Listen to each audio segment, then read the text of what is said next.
നമസ്കാരം. Raf talk ഫുട്ബോളിലേക്ക് അവർക്കും സ്വാഗതം. പിന്നെ എല്ലാവരുടെയും തൂക്കം, വെയിറ്റ് ഞാനിവിടെ നോക്കി എഴുതി വെച്ചിട്ടുണ്ട്. അപ്പോൾ അതുകൊണ്ട് ഇനി ബ്രേക്ക് കഴിഞ്ഞ് വരുമ്പോൾ വെയിറ്റ് എങ്ങാനും കൂടിയാൽ ഇവിടെ ഇരിക്കും, ഇവിടെ മാഞ്ചസ്റ്ററിലിരിക്കും. നോട്ടിംഗ്ഹാമിലേക്കുള്ള ടീമിനോടൊപ്പം അവരുണ്ടാവില്ല. പെപ്പ് ഗാർഡിയോള പറയുകയാണ്.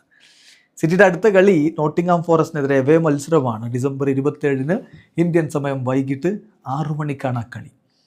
അപ്പോൾ കഴിഞ്ഞ കളി നമുക്കറിയാം, സിറ്റി വെസ്റ്റ് ഹാമിനെ തകർത്തരിപ്പണമാക്കി പ്രീമിയർ ലീഗിൽ മികച്ചൊരു കുതിപ്പ് നടത്തി 2ാം സ്ഥാനത്ത്. അപ്പോൾ ഈ ഘട്ടത്തിലാണ് അടുത്ത കളിക്ക് മുന്നോടിയായിട്ട് ക്രിസ്മസ് ബ്രേക്ക് വരുന്നത്. അപ്പോൾ ആ ബ്രേക്ക് കഴിഞ്ഞ് വരുമ്പോൾ വലിച്ചു വാരി തിന്ന് വെയിറ്റ് വർദ്ധിപ്പിച്ച് ആരും ഇങ്ങോട്ട് വരണ്ട, അങ്ങനെ വന്നാൽ അവിടെ മൂലക്കിരിക്കാമെന്നാണ് പെപ്പ് താരങ്ങൾക്ക് മുന്നറിയിപ്പ് കൊടുക്കുന്നത്. അദ്ദേഹത്തിൻ്റെ വാക്കുകൾക്ക് ഒന്ന് നോക്കാം. അദ്ദേഹത്തിൻ്റെ വാക്കുകൾ: yesterday every player did weight checks. അപ്പോൾ ഞാനത് കൃത്യമായി നോട്ട് ചെയ്തിട്ടുണ്ട്. ഇനി 25-ാം തീയതി ഇതെല്ലാം കഴിഞ്ഞ് അവർ വരുമ്പോൾ ഞാൻ വീണ്ടും അവരുടെ വെയിറ്റ് ഞാൻ ചെക്ക് ചെയ്യും. എത്ര കിലോ ഓരോ പ്ലെയർക്കും കൂടിയിട്ടുണ്ടെന്ന് ഞാൻ നോക്കും. അവർക്ക് എന്ത് വേണമെങ്കിലും കഴിക്കാം, ദേ ക്യാൻ ഈറ്റ്, ബട്ട് എനിക്ക് അവരുടെ മേലെ ഒരു കൺട്രോൾ വെക്കണം.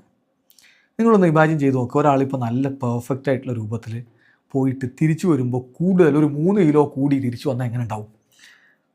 അങ്ങനെ വന്നാൽ കുഴപ്പമൊന്നുമില്ല, അവിടെ മാഞ്ചസ്റ്റർ തന്നെ ഇരിക്കും. He will be in Manchester, he will not travel to Nottingham forest.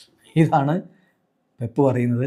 അങ്ങനെ ഉണ്ടായാൽ ഇവിടെ മാഞ്ചസ്റ്റർ തന്നെ ഇരിക്കും, അങ്ങോട്ടേക്ക് നോട്ടിംഗ്ഹാം ഫോറസ്റ്റിനെതിരെയുള്ള കളിക്ക് ഉണ്ടാവില്ല ടീമിൽ എന്നാണിപ്പോൾ പെപ്പ് ഗാർഡിയോള വളരെ കൃത്യമായിട്ട് മുന്നറിയിപ്പ് കൊടുക്കുന്നത്. ഏതായാലും പെപ്പിൻ്റെ ഇത്തരത്തിലുള്ള സൂക്ഷ്മമായിട്ടുള്ള നിയന്ത്രണങ്ങളാണ് സിറ്റിയെ വീണ്ടും വിന്നിംഗ് ട്രാക്കിലേക്ക് കൊണ്ടുപോയിട്ടുള്ളത്.